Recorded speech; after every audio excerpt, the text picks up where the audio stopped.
Assalamualaikum warahmatullahi wabarakatuh. Pada kesempatan kali ini kita akan membahas mengenai manajemen persediaan. Perhatikan baik-baik ya. Materi yang akan dibahas pada pertemuan kali ini meliputi pengertian pembahasan, jenis persediaan, economic order quantity, serta contoh dan latihan soal. Persediaan barang atau inventory merupakan salah satu aktiva lancar yang jumlahnya cukup besar dan selalu berputar secara terus-menerus serta mengalami perubahan pada suatu perusahaan, terutama perusahaan industri. Pada perusahaan industri terdiri dari 3 jenis persediaan, yaitu persediaan bahan dasar dan yang kedua persediaan barang dalam proses serta persediaan barang jadi.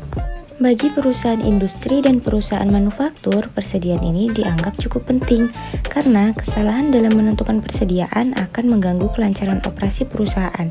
Sedangkan perusahaan dagang hanya satu jenis persediaan, yaitu persediaan barang dagangan. Dalam persediaan atau pembelian bahan dasar dapat dilakukan dengan 2 cara. Yang pertama, membeli bahan dasar sekaligus untuk keperluan 1 tahun, selanjutnya disimpan dalam gudang. Dan yang kedua, membeli bahan dasar dengan membeli berkali-kali dalam jumlah yang kecil dalam setiap kali pembelian. Persediaan barang dalam proses adalah barang yang masuk dalam proses produksi yang akhirnya menjadi barang jadi.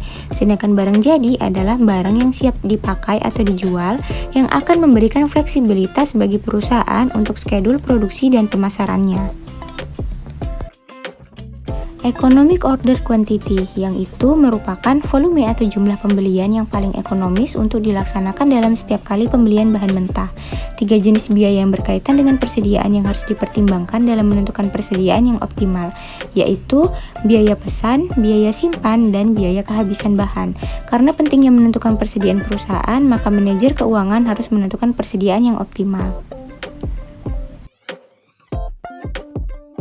Economic order quantity merupakan suatu metode untuk menentukan persediaan bahan dasar yang tepat sehingga tidak mengganggu proses produksi dan biaya yang dikeluarkan tidak terlalu tinggi.